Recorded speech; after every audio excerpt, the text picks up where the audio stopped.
You know, I've been thinking about whether I should or shouldn't make another video because I've figured that it's essentially pointless. Um, I've been struggling for 2 years to get views, and I don't. But then also, I don't really want to get views because it's just I don't really do well with controversy. Um, I don't want to deal with people, so I'm sort of glad that my videos failed and my channel is a failure. Because if it wasn't, I would have to deal with all kinds of people coming for me.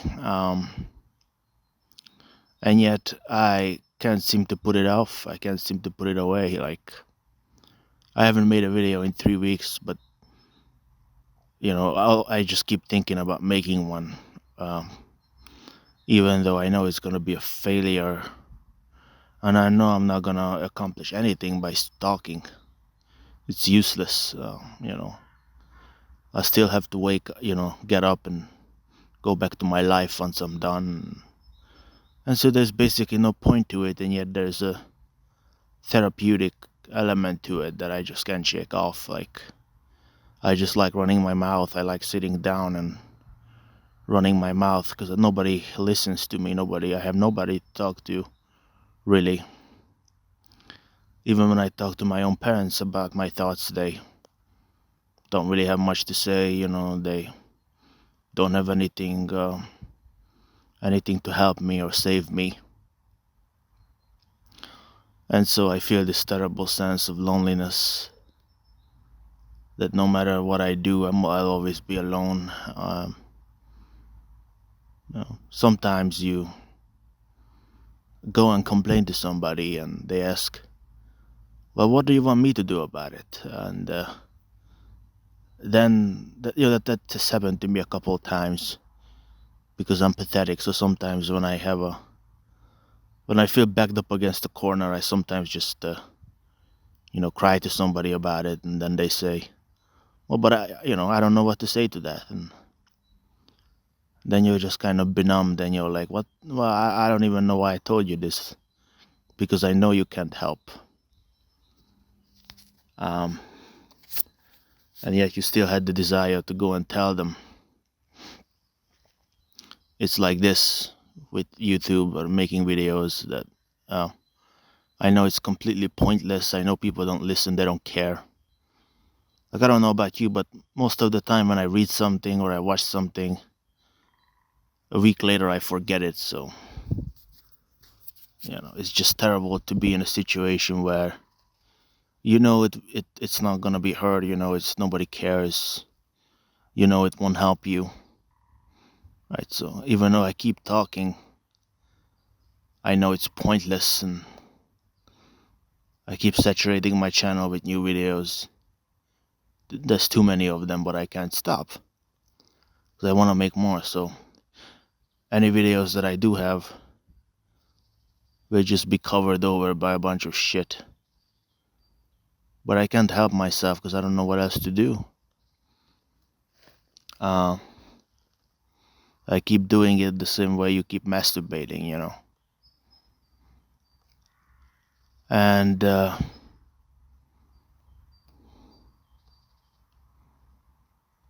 I made my first videos over 2 years ago, and it sucks to be right all the time because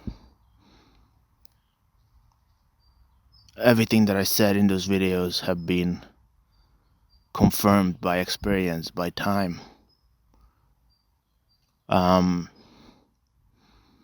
So when I complained about how progress is not linear, or mental health is getting worse, and people are stupid, and so on and so forth, and they venerate stupid people and make them heroes, and all that kind of stuff. And the smart people get shut down, the idiots rule. Everything society is disintegrating into little groups. All that stuff that I've said, all of it has been checked out. It's they've all come true more and more and more each passing year. And so,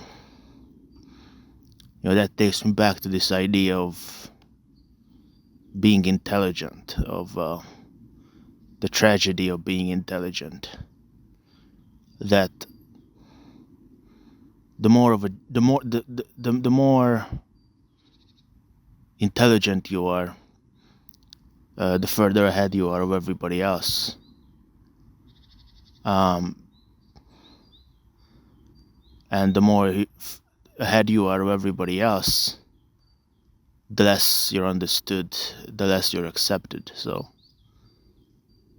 if you know that you're right, if you know that you're intelligent and maybe even a genius, you can't tell anybody because they will just cough at you.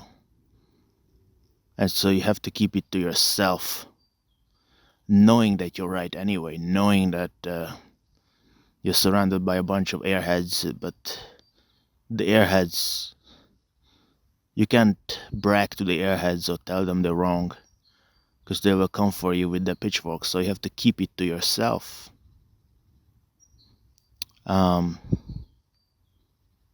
Yeah, and this word genius, I think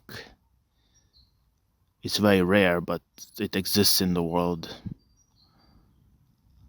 Or if not, even if you're not a genius, then you can be quite brilliant and, ahead of the curve and all that stuff. And it's just a really lonely feeling but because you can't even say that, right? Even if you say it, I'm not saying I'm smart. I'm just saying I feel that way. I'm convinced that I'm right and all that stuff, but you can't even say that much because it's already bragging. So you just have to keep it to yourself, and then the only thing you can do is accept whatever is in the moment. Right? That you cannot do anything else. If you don't accept it, it's gonna cause you pain, terrible pain. And so, you're stuck in the present. And Buddhists say that's a good thing, but it's actually a bad thing, and that you're a slave to the present, right? So if I don't accept my situation now is, just sitting here, whatever, it's a little bit cold, it's a little bit sunny, whatever, I'm fat, whatever the situation is, if I don't accept it, all of it, the less I accept it, the more I suffer. And so the best thing for me to do is accept whatever is, even if it torments me, even if I know it's wrong or stupid, because the more I resist, the more it actually hurts. Right? So my pain is a kind of low pain, right? Like when you struggle when you're in chains or something and you struggle, it actually hurts more. Like it, like when you try to escape a snake or something, and the more you try to escape, the stronger the grip gets. And so the Buddhists are wrong when they say accept the present, because the present is actually a torture chamber that keeps you down. Accepting the present just means don't fight against anything that's wrong and that tortures you. But at the same time, it helps you. You're almost happy in your misery. So what they're saying is you should be happy in your misery. You should accept your little misery. You shouldn't struggle against it. But they don't have a concept of the future. Like, yeah, maybe today it's better for me to accept, because if I struggle, it hurts. But if I struggle and I get out of it, in the future, I have it better. So the Buddhists don't have a theory of the future. They're context dependent and so is society, right? So I've always been kind of fascinated with this idea that, well, not always, but lately I've been fascinated with this idea that, the world is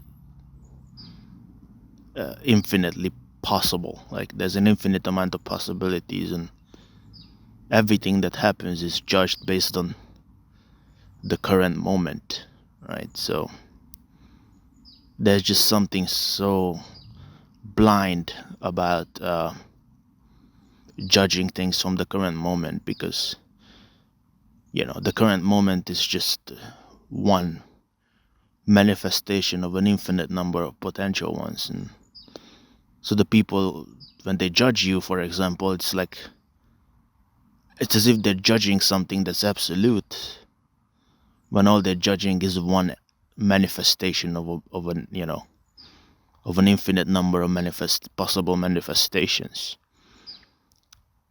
Right, so it's just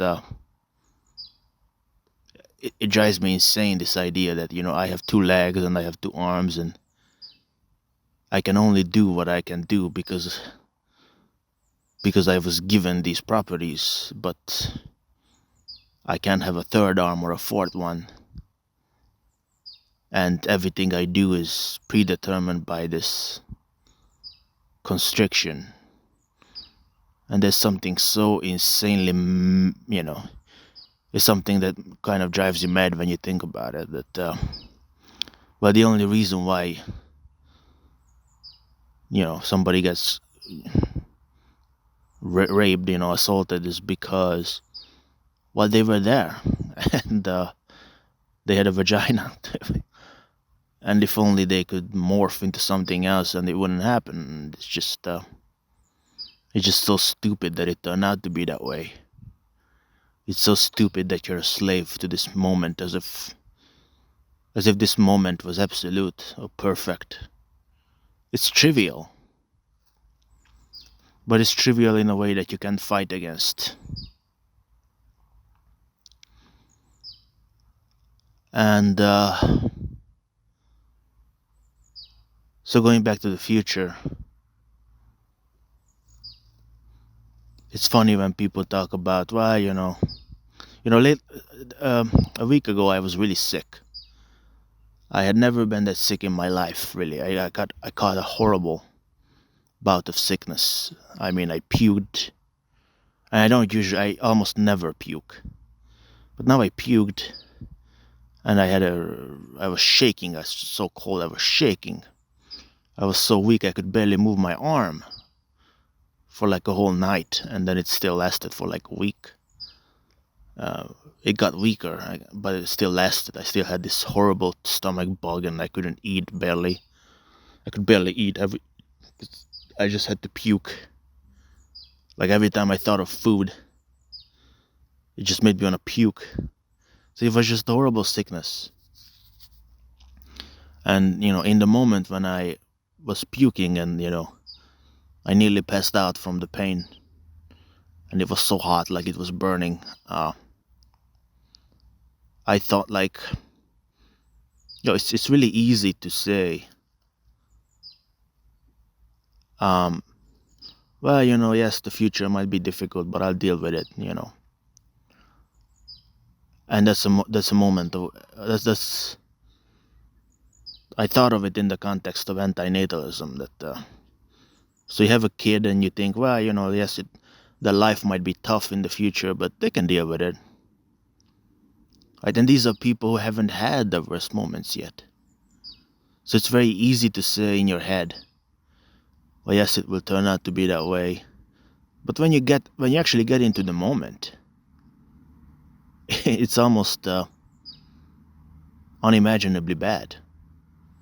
So you can't actually plan for the future in any kind of rational way, because the moment is just so much more intense than you can imagine. Right?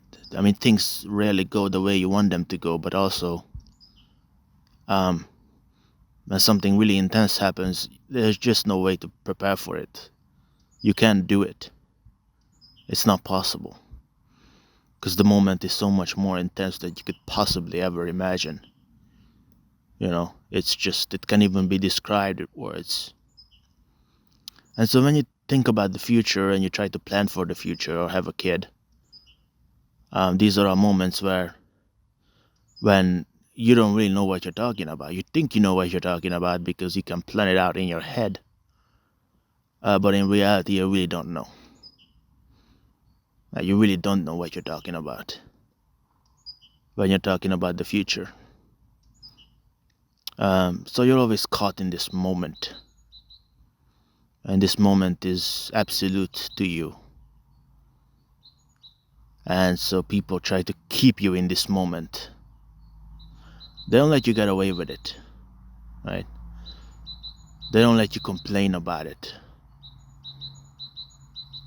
Because they're attached to this moment.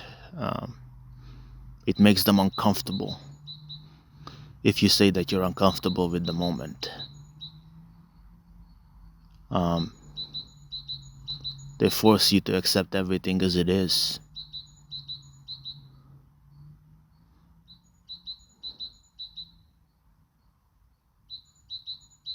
But there are people who agree with each other. There are people who are not satisfied with the moment and they agree with each other about it. But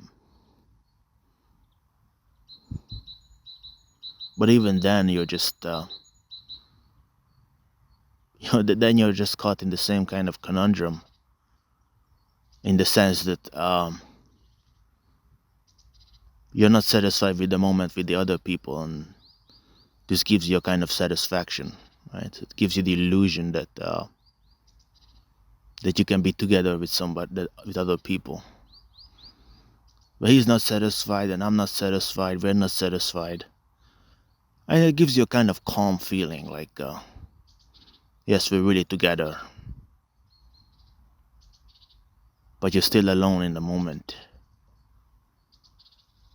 You're still lonely. You're still different from the rest. You can't find your way with the rest. The rest are just there like ghosts, they're not real, to you. People are not real, right? When you encounter another person, it's just like watching a movie, right? At least to me, it has a kind of surreal quality, like another person appears and it's almost like a quest, an NPC shows up. But it's very difficult to see them as a real human being. You just see them as another thing in the world. A tree shows up. A walking object shows up. And you're still alone in the end.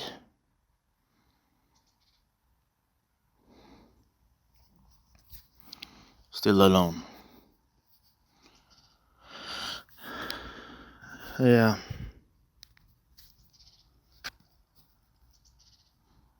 So what's the point? What are we doing here? What am I talking about?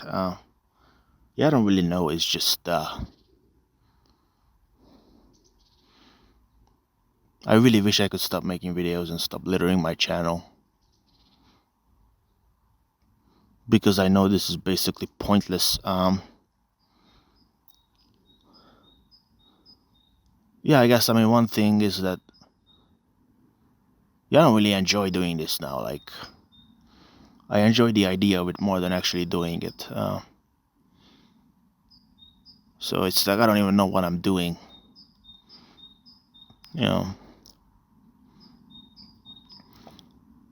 But I guess one thing to talk about is that, it's just the disappointment that you have towards people. Like, I banned several people from my channel.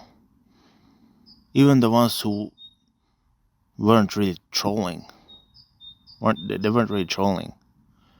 But they were leaving useless comments, so I banned them too. And it just makes you think, like, sometimes rational people show up. But these people are so sparse.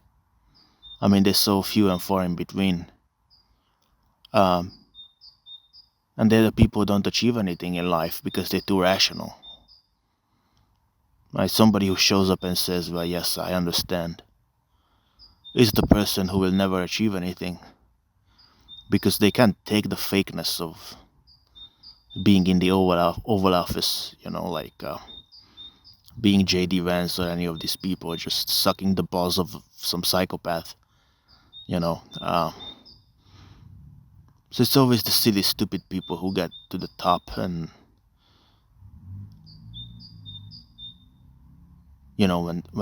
um, when there's a rational person who shows up, I just know they're the losers.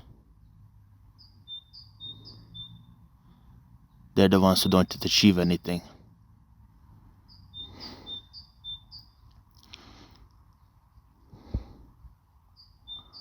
And that's just a really sad thing. A really sad thing. I mean, we have all these qualifications, right? If you get a PhD, that must mean you're something.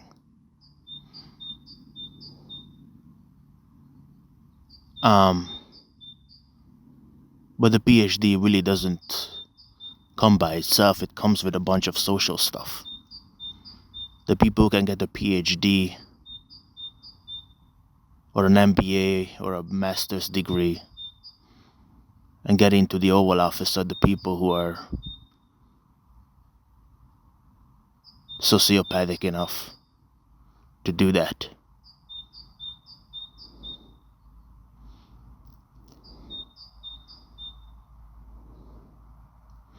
There's always politics going on. There's always a social undercurrent that's going on. And so the people who might be the best leaders in the world are the ones who get left behind. Like teachers, for example. I have a very strong suspicion that the best teacher would be the one who isn't qualified to be a teacher. The guy that you would pull in from the streets, and he would be a really good teacher in that he would be honest and kind and knowledgeable and smart. But he doesn't qualify because he doesn't know how to behave like a proper teacher. And so the proper teacher is the one without substance, the one who doesn't follows all the rules and does everything by the book, and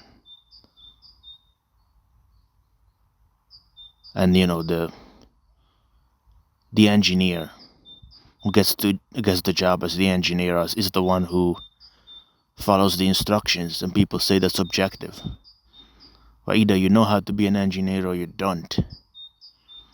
And yet there are engineers who could be good engineers because they're really creative, but they couldn't do it the same way the other engineers could do it, and so they had no chance. So their queer ideas were not entertained. The different modes of doing was not entertained. Like when I was in programming school and I failed, one reason why is because I was too slow, and it's just they gave me a test I couldn't pass, and it didn't really matter. Like I could still probably be a programmer. I like data, I like to make I like data. So I could still probably be some kind of a programmer, but I couldn't do it the way they expected. I sort of crumble under pressure, and I need time and I need to do it on my own terms. And I could still probably do it, but that's not good enough. Even if I'm a I had a lot of creativity to bring to the team. people noticed my creativity. They noticed that I had unique ideas and that I was funny. But I was not good enough because I couldn't meet the formal qualifications, which were you have to do it in 10 minutes or else you're fucked, and you have to do it this way. And you have to do it in teams. You can't work alone, and I'm not much of a team player, and so fuck him, right? And I could never be a teacher because I have anxiety and I don't have the papers, and even though I suspect if you gave me 10 students, if you gave me 10 students in a couple of years, they would be smarter and wiser than all the other kids. I'm sure. I mean, uh, I know that I could give them something quite special. I would take them on walks, talk about philosophy, talk about life, you know, talk about their interests. I would make them interesting and intelligent and creative. But that's not allowed. None of that's allowed.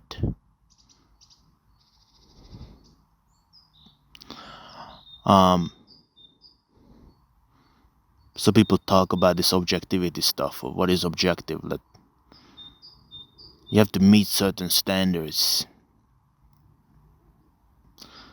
But these standards are socially conditioned standards, and they don't have much to do with objectivity.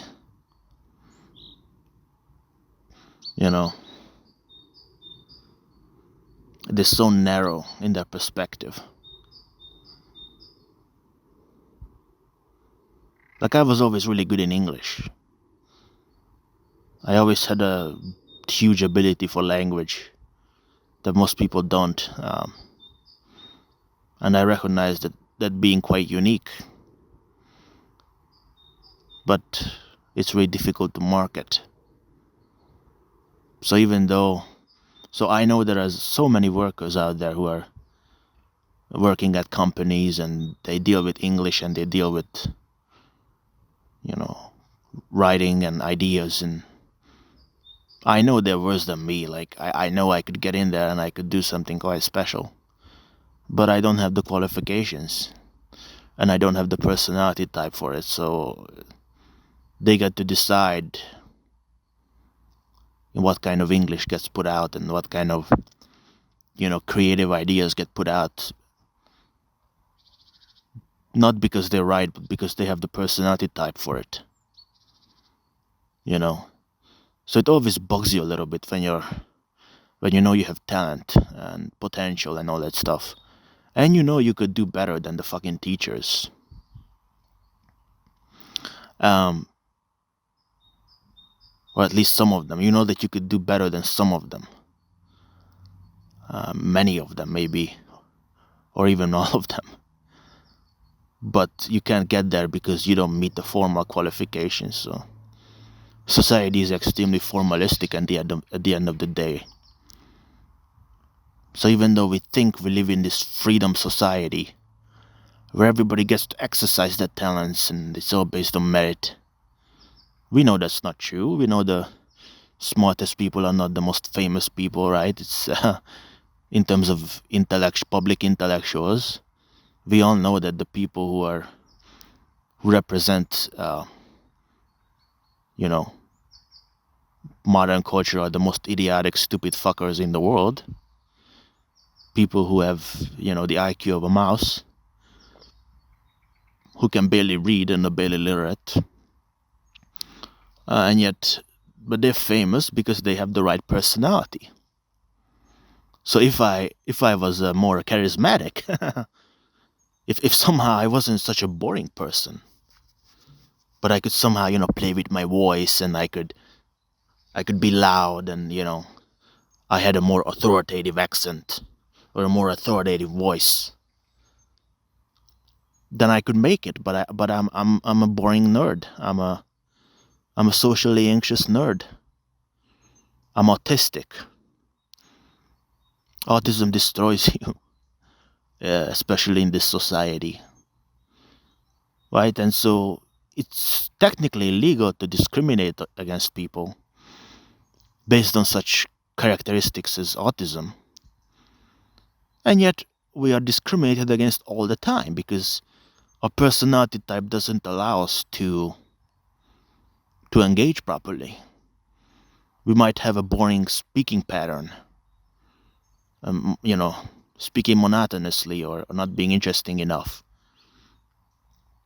We might be too ugly, like not just autistic people, but you might be too ugly. So we know that the reason why there's so many girls on YouTube who are successful is only because they look pretty. Right, so there are girls on YouTube that you watch, or I watch sometimes, that have like, whatever. Let's not name them, but like they have thousands, 10,000, 50,000, 100,000 subscribers, and the only reason is because they're cute. The only reason. If they were ugly, it would all be done. It would be lost.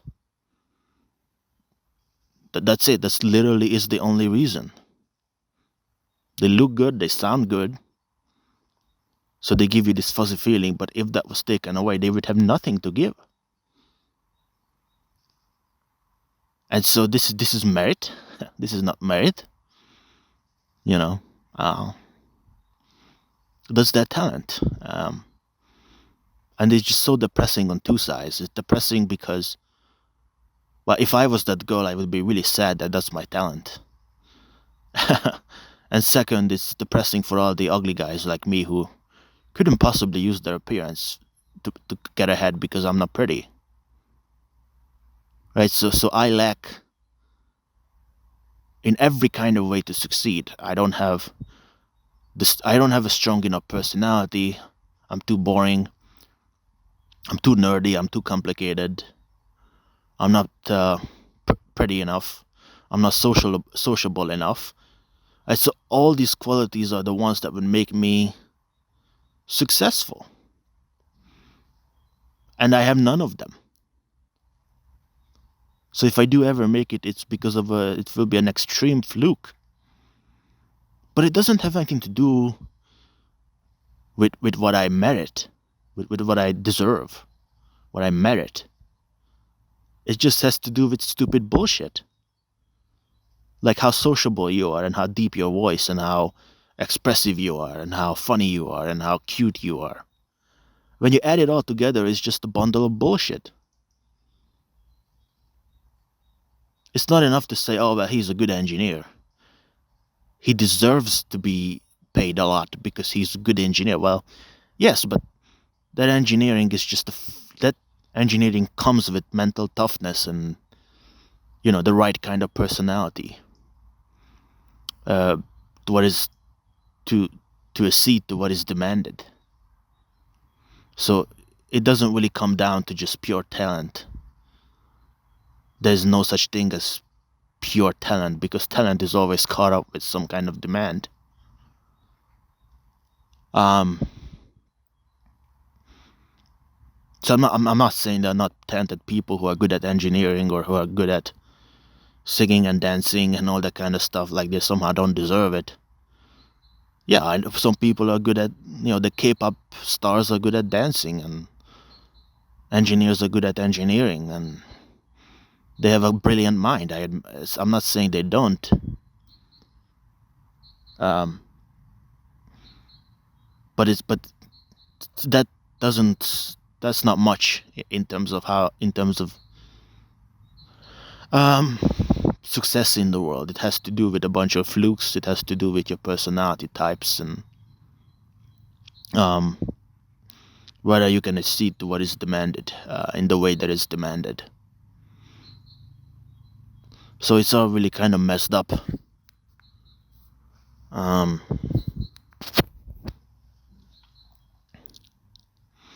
so, I had this idea that there's a dishonest kind of ledger of society. Like ledger, like a record of like your achievements it's really kind of messed up because usually they don't take into account your contributions from your early childhood. Like, for example, if you were a class clown, then you really have a huge contribution to society already because you entertained a lot of people for years. If you were the class clown, and that's nobody takes that into account later on. Nobody, you don't get paid more money because you were the class clown, even though that was a major contribution that you made to society. Let's be honest. Or a more depressing example is being a punching bag, being a bullied person. Well, if you were the bullied person, for one, you probably stopped other people from getting bullied because you took their place, and then you also provided a lot of entertainment to people. And I know that's fucked up, but it's true, right? That if your father abused you, then in a way they should put that on your fucking they should put that on your resume. They should say, I was a punching bag for 15 years. Oh, okay, so that deserves X amount of money and recognition. But they don't do that. When you're tallied up by society, when your achievements are tallied up and measured, it's a very narrowed down measurement. It's how much money you can make right now, without taking into account how difficult it is for you to get that job, without taking into account how much you've contributed outside your job, how much of a nice person you were, how much entertainment you provided to people. Like, when I was a kid, I provided a lot. I mean, I was an asshole. I was a terrible person, but I provided a lot of value. I ran, I was active in MMOs, so I was one of the I was always a clown. So I provided a lot of entertainment to my online friends in an MMORPG. I was always the one who was clowning, and I also ran chat rooms. I ran Facebook groups. I did all these things. I was bullied. I was a clown. I played the clown to my friends. I made people laugh. All these things that I did. Even sexual stuff, like you have a you have a girlfriend or something like a girlfriend. And you're like, well, I did provide her pleasure, right? But it's like none of that is put on my tab, so to speak, or my ledger, my bank account. They don't care. They don't care about all the little kindnesses that I've done. I mean, I give them, like when I was in school, and when I was in high school, I got some money. I had a lot of money when I was at like 15, 16 already, because well, not already, but like I had a lot of money back then because I made money on YouTube, and so I just had money, and so I always gave my money away. Like, when somebody asked for food, I just gave them money to buy food, and it was like nothing to me. Like, I like there was a guy who asked for a bus ticket because he had no money to go home, so I just gave him like 5 times. I don't even know, like probably gave him like 5 or 10 times what he needed, and I said, well, here. And he said, well, oh Jesus, that's a lot. I'll pay you back when I can. And it's like, don't bother. So it's like, I was a really good guy. I've done a lot of good things. I've had a lot of little contributions that nobody cares about, and nobody considers that is simply not tallied up. It's not even an effort to tally them up. And so when I did get a job as a security guard, none of my skills were considered. This was, well, you're working as a security guard, so you get X amount of money, and it was a low amount of money. And it's like, it wasn't considered like, okay, you're a smart guy, you're clearly clever, and you're good at English, and you're funny, and you've done all these contributions. Well, guess what? None of that matters. None of your skills, abilities, capacities matter because you're a security guard now. And so there's a horrible deficiency in the way we cash out and make use of people's talents, and the way we reward their cumulative contributions to society in a way that sort of reaches absurdity. It's just so depressing to reduce somebody to, you know, somebody who works in a shoe shop, in a shoe store, when that guy might have, the lore of fucking, League of Legends memorized, and he can speak two or three languages, and he can code, and he can do all these things, and he's a funny guy, and none of that matters. What matters is that he works in a shoe store now, because we haven't provided him a better opportunities in society. There's no proper bridge. I mean, there's no bridge. It's just so shit. It's so shallow and narrow. The path people walk, it's so unfair that you can be a fucking asshole your entire life, and because you happen to have a high IQ and you happen to be a sociopath, then you get all the rewards, and somehow that makes sense. That's justice. That's merit. Fucking merit. It's so messed up, Oh boy. And I just keep thinking about the fact that nobody's gonna watch this. Like, I know that sounds like whining, but when you try to get a message out and it's not gonna be heard because you're not pretty enough to be heard, because you're forced to speak in a second language, and you're kind of anxious, so like sometimes I go quiet because there's somebody who walks by and I'm afraid of them. And so he went quiet, let's fucking drop the video entirely, let's not listen to the rest. And then you skimp on some of the most important insights of the week. People are so silly, they don't listen to things that matter just because of how it's presented to them. Right? I mean, like I know about this trick, like, when if you like use a smaller plate, you will eat less because, like, you can fill up the plate easier. So that's one way to eat less food, and it's so easy to trick people. People are so silly and stupid. Like, so I guess one kind of idea that I have is to be against rationalism, like this idea that we can know things rationally. I don't want to bore you with philosophy because that's one way to make sure nobody listens, but because God forbid we listen to something a little bit difficult for 5 seconds, that would be crazy. We need to find a cute girl to jerk off to immediately. Don't use your brain, that's too much. Can't do that. Plus the guy is whining. He's not allowed to whine, he's not pretty enough to whine. I can't jerk off to that.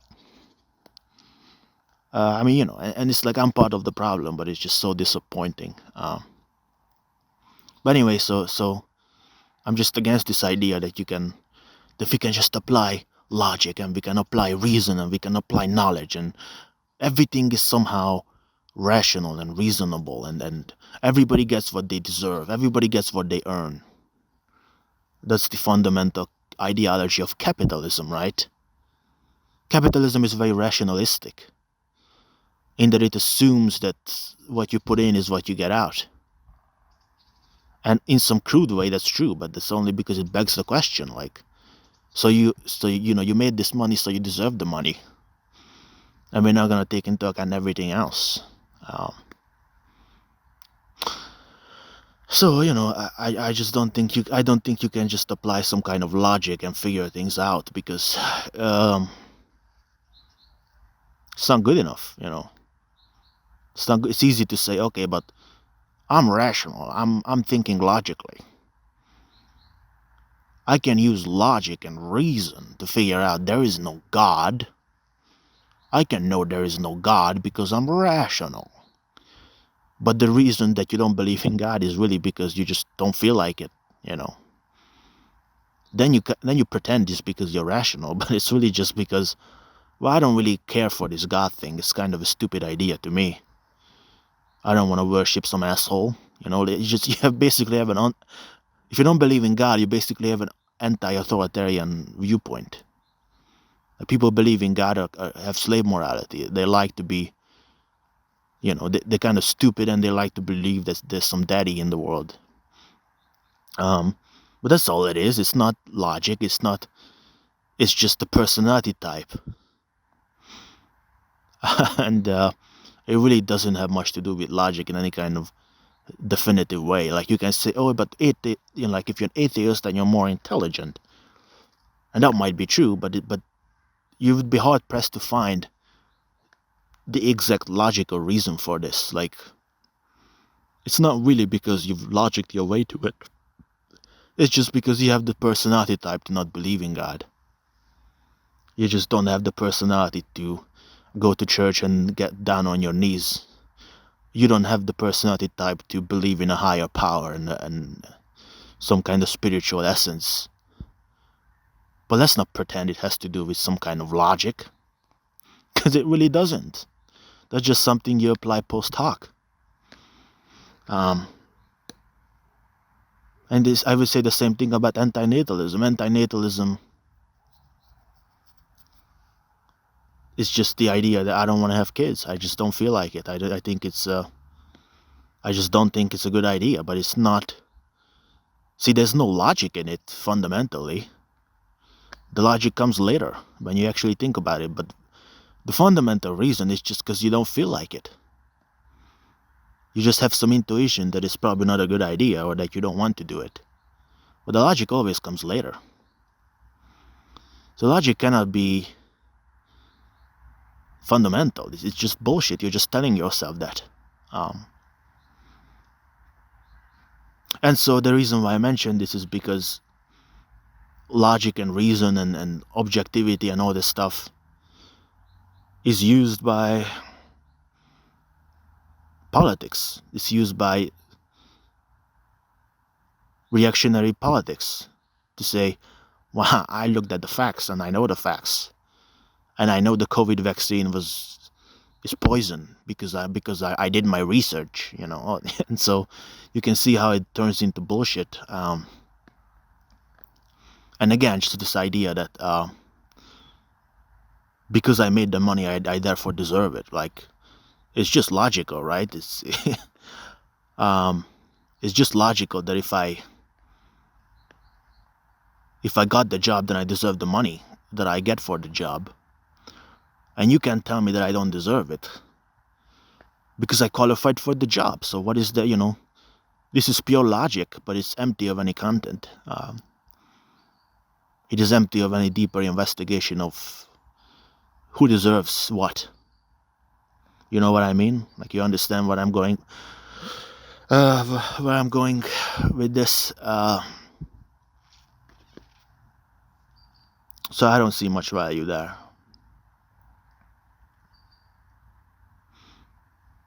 And you know, the reason why I'm moving away from antinatalism, the reason why I'm not really passionate about it anymore is because, you know, every 15-year-old is an antinatalist today. Like, I'm not saying I'm not an antinatalist, but it's like 2 people I banned out of 3 was an antinatalist. But 2 of them were, 2 out of 3 were antinatalists, and I didn't ban them because they were antinatalists, but because they were useless and boring and annoying. But so the point is that, like, antinatalism is kind of a useless philosophy today, because every 15-year-old today is an antinatalist. So there's just not much point in being an antinatalist anymore because it already happens. So I think it's a kind of philosophy that just kind of run its course. So if you're wondering about that, or if you're, you know, engaged in this community,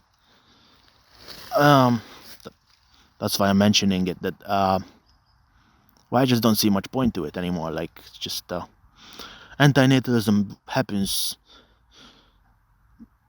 naturally. When you develop a country, antinatalism develops by itself. And the only thing you can do to stop it is to undevelop it. So, yeah, there's just not much. I don't think it's a really deep and profound philosophy anymore because it's kind of pointless. So, like, I don't see much point to it. I'm not really passionate about it. Even though I'm an antinatalist still, and I will be forever, it's just not really. It was useful 20 years ago, maybe, but today, to say that you're an antinatalist is like the least controversial thing you can say out of 10 things. um, in a post-truth world where everybody can do anything and nothing has consequences, it's not really a radical philosophy anymore, and also because it's redundant. I mean, when you're an antinatalist, all you're saying is, I'm not gonna have kids. Well, guess what? Everybody else is already doing that anyway. So let's not pretend you have some magic, brilliant philosophy.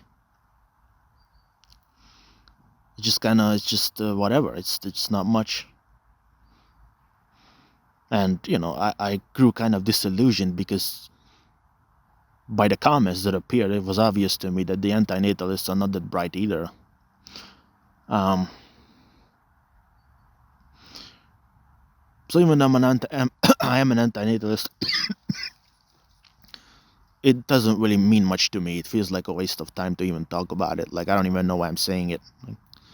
It's not a very important discourse in the world today to say that you don't want to have kids. Who wants to have kids today? For what? I mean, it's too expensive. It's pointless. The world sucks. There's no point in having kids. So why? The argument is already done. So time to move on to something more interesting. Which is to say, to me, is just critique of society. That seems much more interesting to me now than some base level pessimism.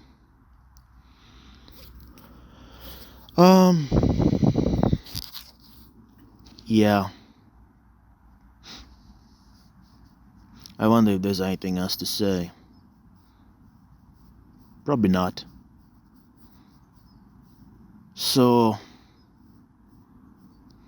yeah, it's just in my life there's just a lot of sadness. Like, I'm just doomed. I don't even want to get into it, but people tell you you're not doomed, and it's like, it really sucks when you just know you are, because you just know your situation it's just not gonna get better. Like, I've been suffering from social anxiety for 10 years and it never got any better. And it's never going to, because I've tried everything short of a miracle and it's just not working, And then my body's disintegrating.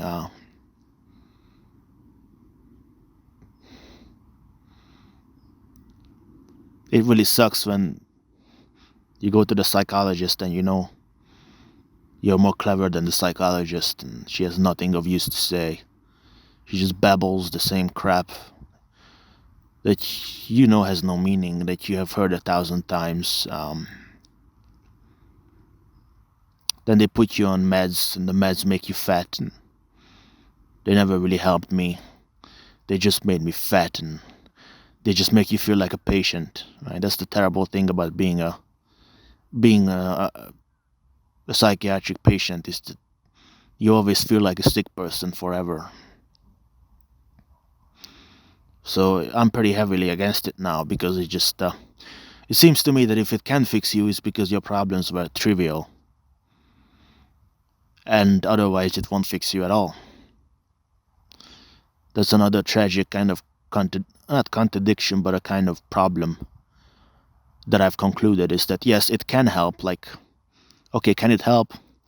And you look at the data and it says like, I don't know, there's like I don't know, 30 to 60% success rate or whatever.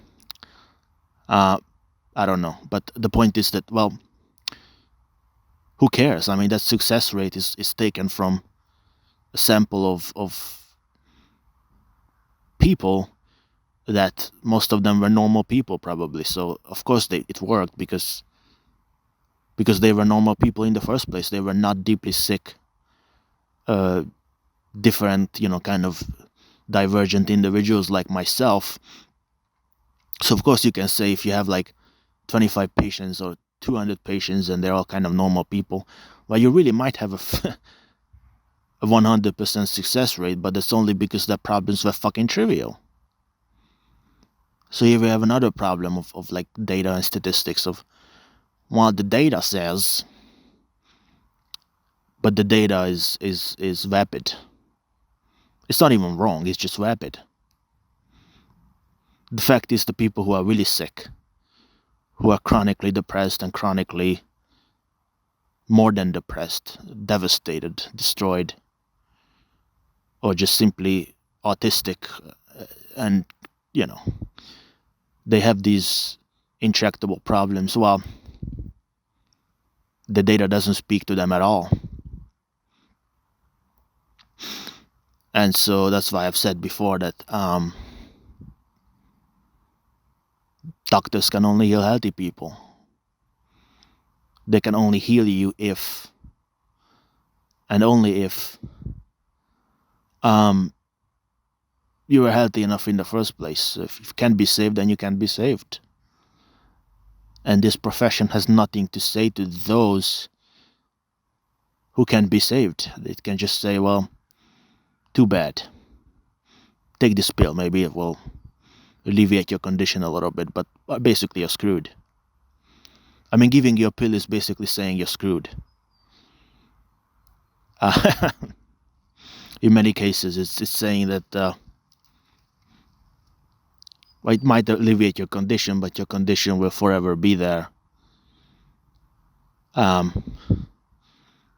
Yeah. I mean, sometimes it works. Sometimes they give you a pill and okay, it gets you out of a slump or whatever. But for other people, when they give you a pill, it's to say you're fucked, but maybe we can help you a little bit.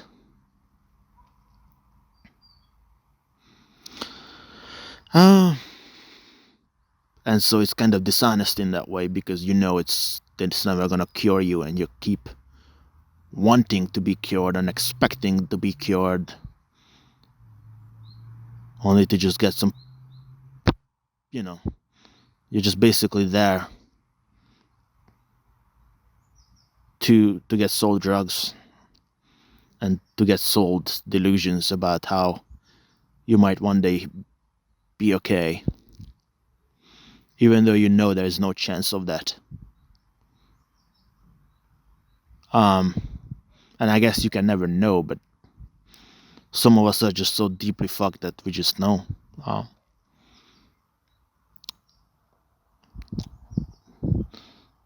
It's not about the future, it's about the past. It's about knowing that the past is irreversible. It's only about the future when the future is trivial. It's only about the future when your past was trivial, like you had some problems. That means you can still have things to look forward to, and you can be pleasantly surprised or unpleasantly surprised. But for those who have had a really bad life and a really tough life, well, they actually have a lot more knowledge. They can be pretty confident the future will suck just as badly as the past did, because their problems are so intractable. And that's the truth, and it shouldn't be. You're not allowed to say that, because you say that to a person, it feels like you're taking away the sense of hope. But the reverse is also true. To say that you are never allowed to be negative.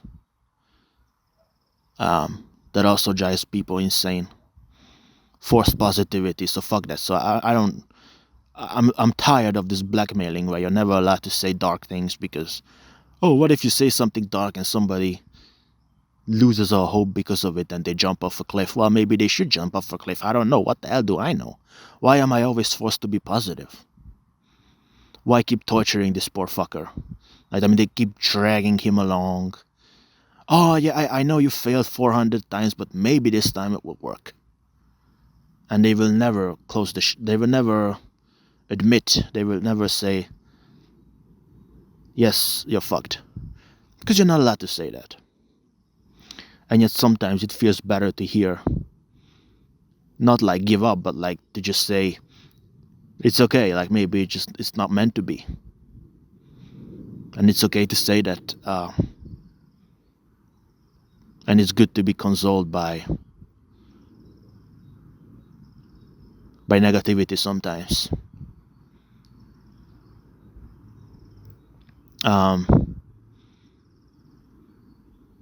Yeah, so that's the problem. I shouldn't drag this out anymore. So, if you're one of those intelligent people watching this, yeah, well, thanks. Thanks for being intelligent and understanding. You are probably worth it as a human being, so you shouldn't lose hope if you are intelligent. So it's gonna stop. Bye.